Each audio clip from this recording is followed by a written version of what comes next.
guys, so walking into this next game, I do not need to mulligan. I have 4 lands in hand, which is pretty awesome. Again, you don't really have any drops around 1 or 2, so hitting those 3 drops is great, and I do have lots of options. Looks like we're playing probably Stompy with the turn 1 Ranger. That is something you can see out of Elves, actually, as well, so... either way, these Crypt Rats, I think it's fantastic we drew into 2 here. I think those are going to be really helpful at some point in time. If this is Stompy, it does at least give us a lot of options to get around Vines of Vastwood because it does not actually individually target. Still no 2-drop here, and like I said, you won't have a lot going on, but we can duress our opponent here. Definitely Stompy with the Ledgewalker coming out. And that's something we can get rid of. Here we go. Vines of the Vastwood, I think, is the ideal thing to get rid of. It's either that or a Groundswell. Both hurt. Vines of Vastwood, I think, is more detrimental to us because of the fact that we do have targeted kill. So if we can get rid of some of that Shroud, we are very good off. Looks like our opportunity here to clear the board is going to be around 4 mana. That would be enough to drop Crypt Rats and blow it up in the same turn. But we do have to be aware he does still have that Groundswell in hand, which means that he is going to have an opportunity to protect, I hate this bug, protect his creatures from dying off of that. I'm going to hold back the Crypt Rats because tilting my hand and letting him know it's there, I would much rather do this, put him off a draw, and then attempt to blow things up with the Crypt Rats next turn. If he does decide to use that to save one of his creatures, it's basically taking it off the attack, so that Groundswell damage is 4 damage, then I'm basically going to save myself later on. Alright, and he is doing what here? Tapped out, returned to land. Alright. I don't think this changes our plan any. I am still going to do Crypt Rats for 1. This is going to leave Chittering Rats on the board, as well as the Shinin and whatever he decides to save with his Pump Spell if he does decide to use it. Probably if he's going to use it, it would be on a Ledgewalker. That would just be my guess.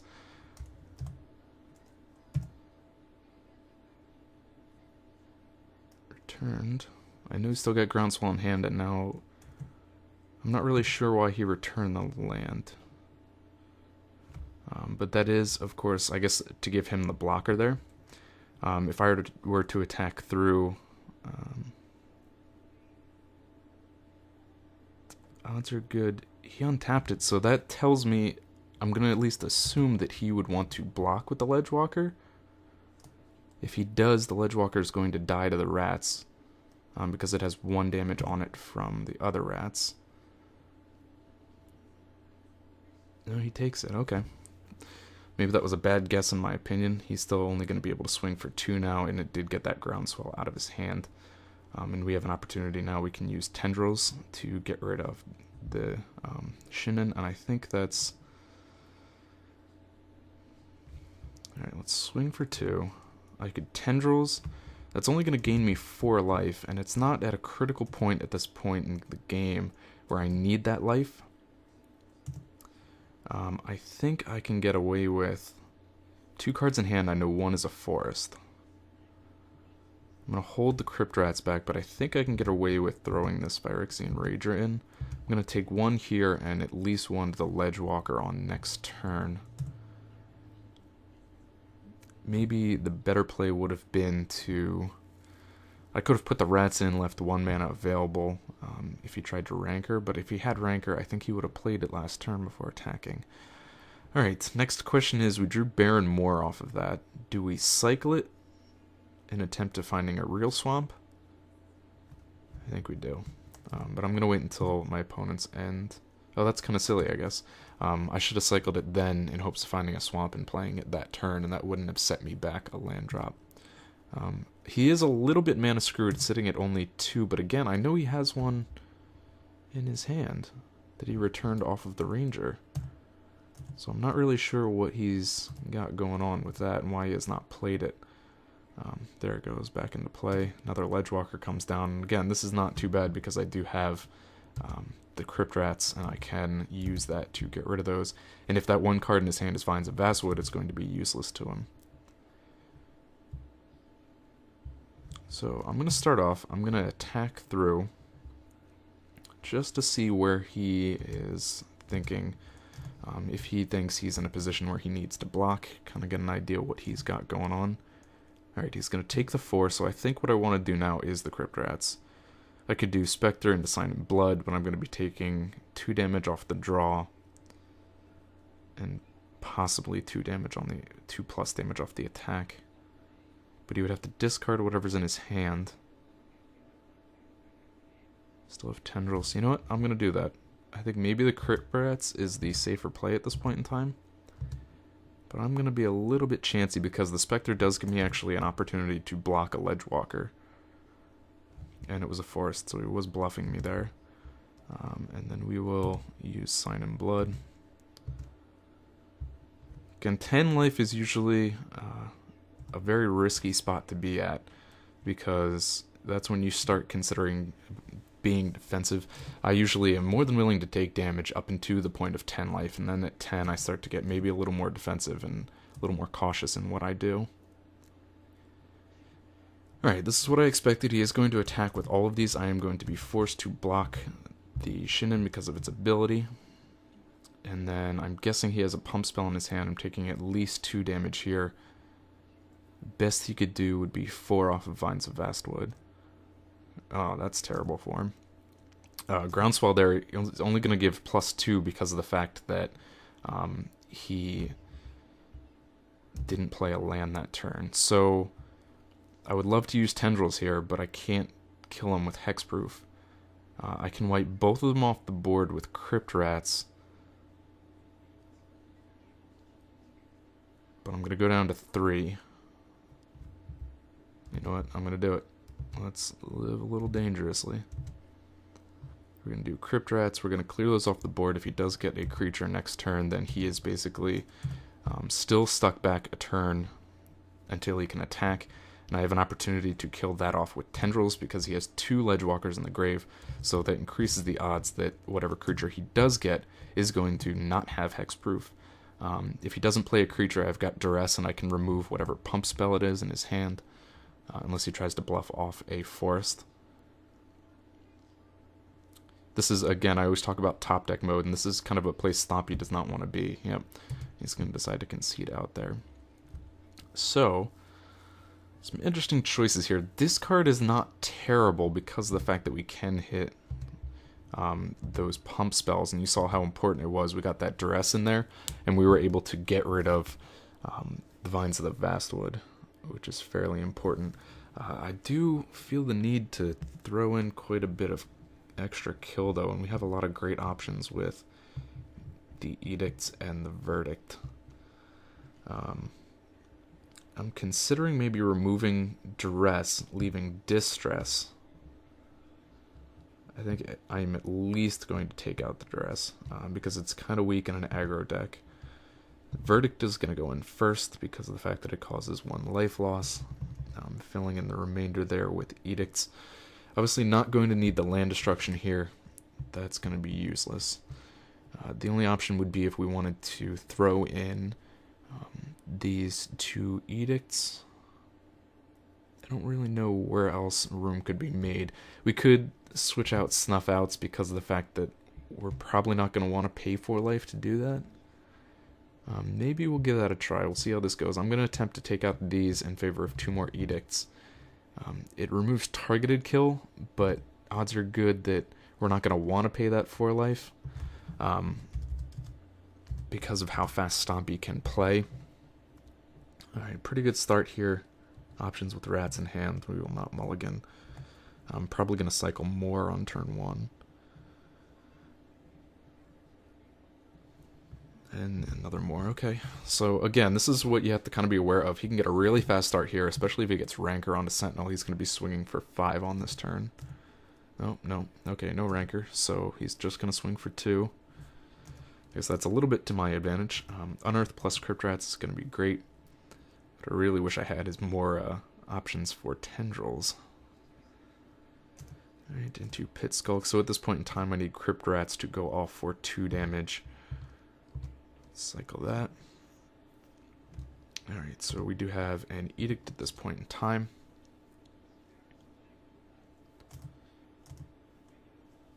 I could play Rats on turn 3.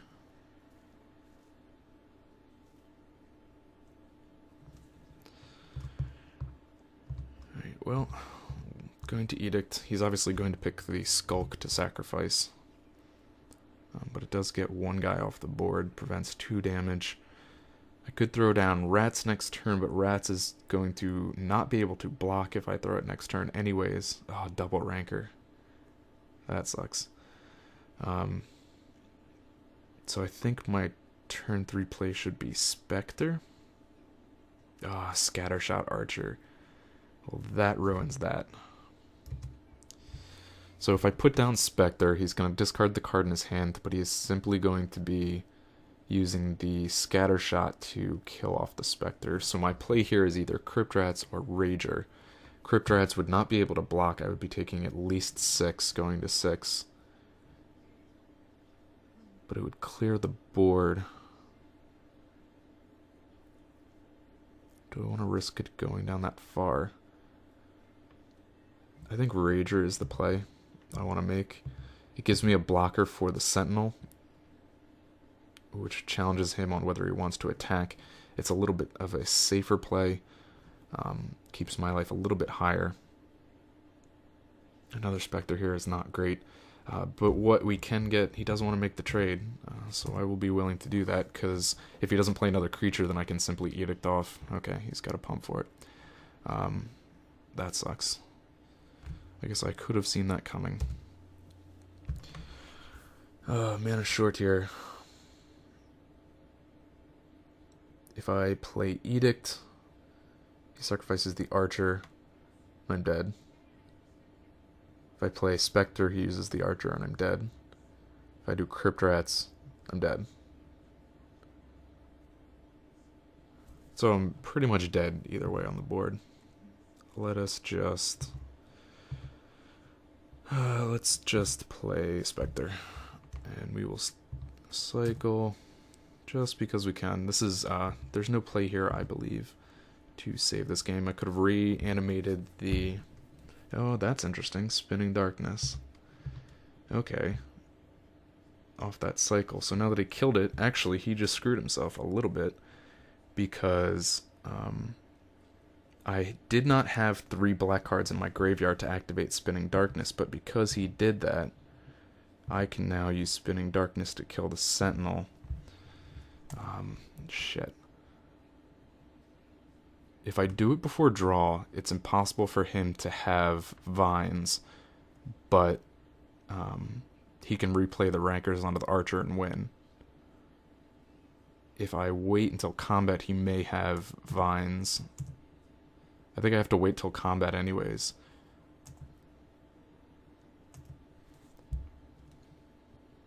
So he attacks. Now we have to just hope that that card is not Vines.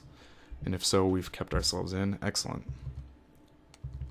So he's going to get those back. He's most likely going to put those on the Archer, assuming he did not get another creature there in his draw on this turn. So that's excellent. He definitely saved our ass. Oh, he did get Young Wolf. Okay. Rancor goes down. Rancor on the Young Wolf. Yep. Alright. So we really needed a land there to win this. A 5th land there would have helped us here, because we would have played Rats and killed both. At this point in time, again, I can do Spectre, but I'm dead. I mean, Spectre, he kills it with the Archer, does 3 off the Wolf, so I'm not quite dead. Or I just wait and do Edict next turn, and I'm chancing the fact that he has a pump. He could have a pump either way.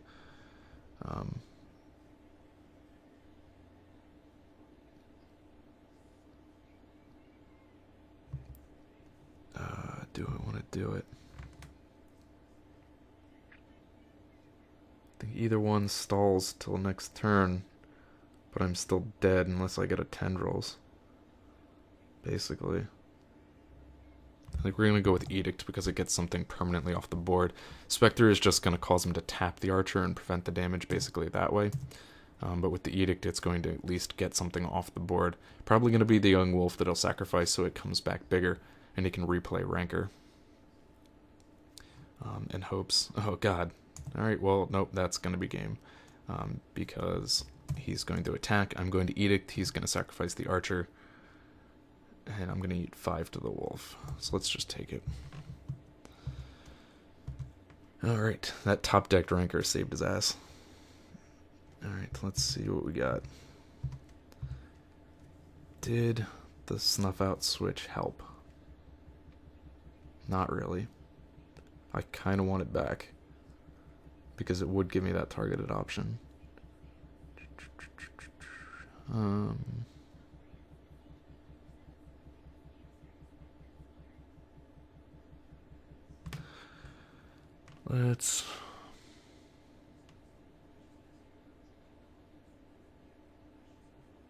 Let's take out a second Distress and an Edict and bring back Snuff Out and give that a shot. Alright, here we go. Oh man, terrible luck on this. I'm gonna have to mulligan, no lands. This hand, I guess, is better. We have some draw, but being on the play, it does kind of suck to have to drop down like that. We got a little lucky in that first game because Stompy got kind of a traditional fast Stompy start. We're going to start out here with the draw. Stompy's actually a pretty difficult matchup for Mono Black Control these days because of the fact that it has Young Wolf in it, and it has Hunger of the Howlpack and Ranker. And those are things that get around Mono Black Control very, very well.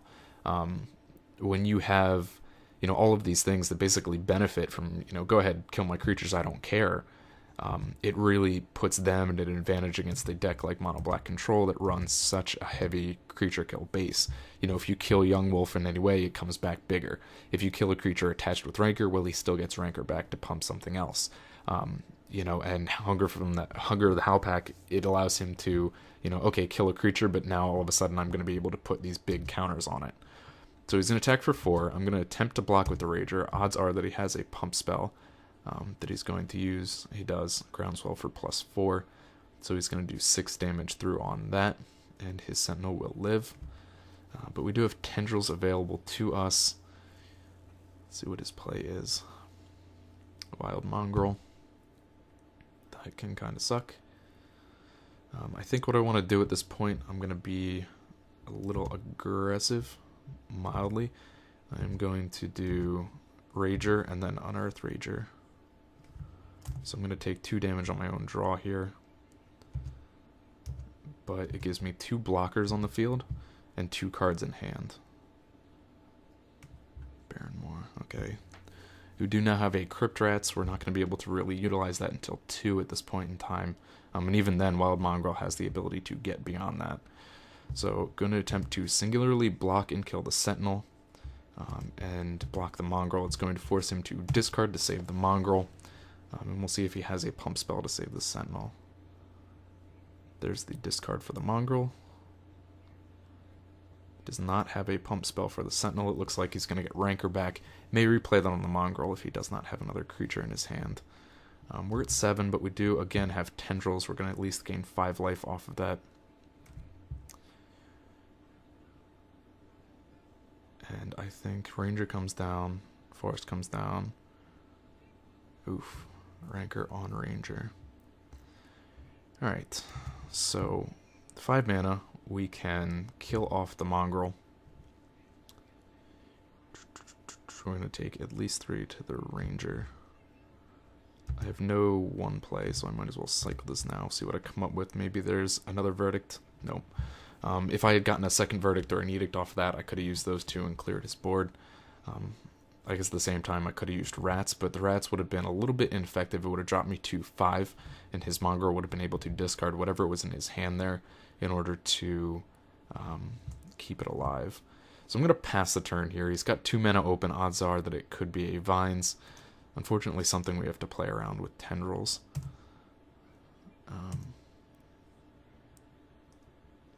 And this puts us in a really bad spot too.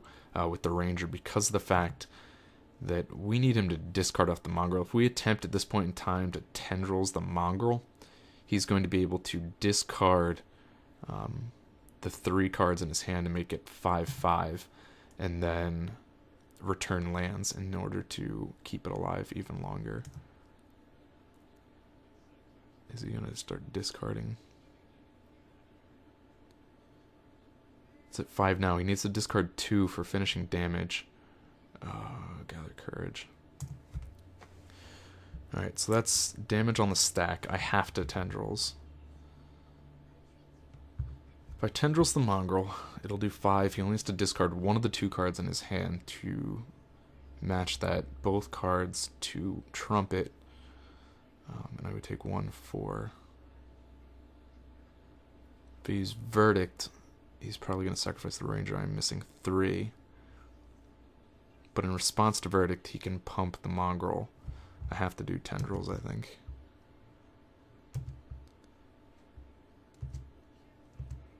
Mongrel plus Ranger is pretty kind of sick combination because you can return all those lands to your hand. There's no limit to how many times you can use that activated return ability and use those all, return all of his lands and throw them all to the Mongrel.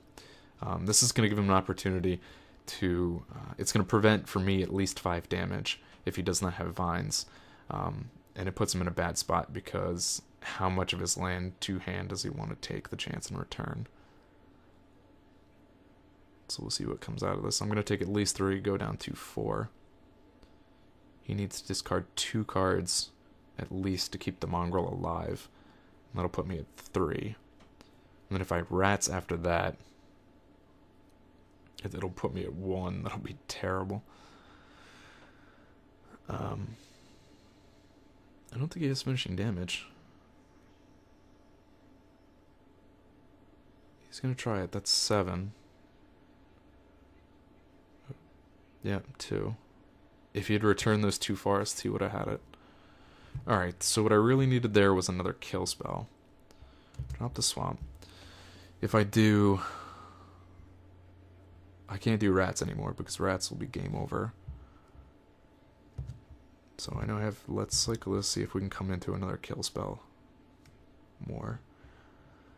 Alright, so at this point I can do Spectre and Verdict. And I'm probably dead. Because if I Verdict, he goes Ranger, Ranker on Mongol, tramples over the Spectre. What I really need is another Edict, so I'm going to have to sacrifice this more. And chance that I find another Edict.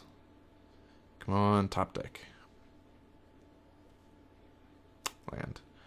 Alright, did not get what we needed. So this is going to be game over. Alright, so like I said, Stompy is a very hard match, and I'm very upset with that. Stompy used to be something that was not so great. It used to be a favorable matchup for... God, let's see how long it takes until I can find an Edict. Used to be a favorable matchup for Mono Black Control when it came down to being a, just heavy creature deck. But when it came to Innistrad block and it got those extra cards, God, still no second Edict. 20 cards left in deck. I mean, there were options here, but where are all my Verdicts? Stompy used to be a little bit less powerful, and then when Innistrad block came out and they got options like Young Wolf and Hunger of the Outback, there we go. 13 cards left in deck, and I would have found my next Edict effect. So that's mildly frustrating. Maybe I did misplay that a little on the Crypt Rats and could have done that at some point. But Stompy is a very hard thing because of the fact that now, where they used to be afraid of all of your kill spells, now they benefit from them highly. So there you go. We're going to get into a third game here in just a minute.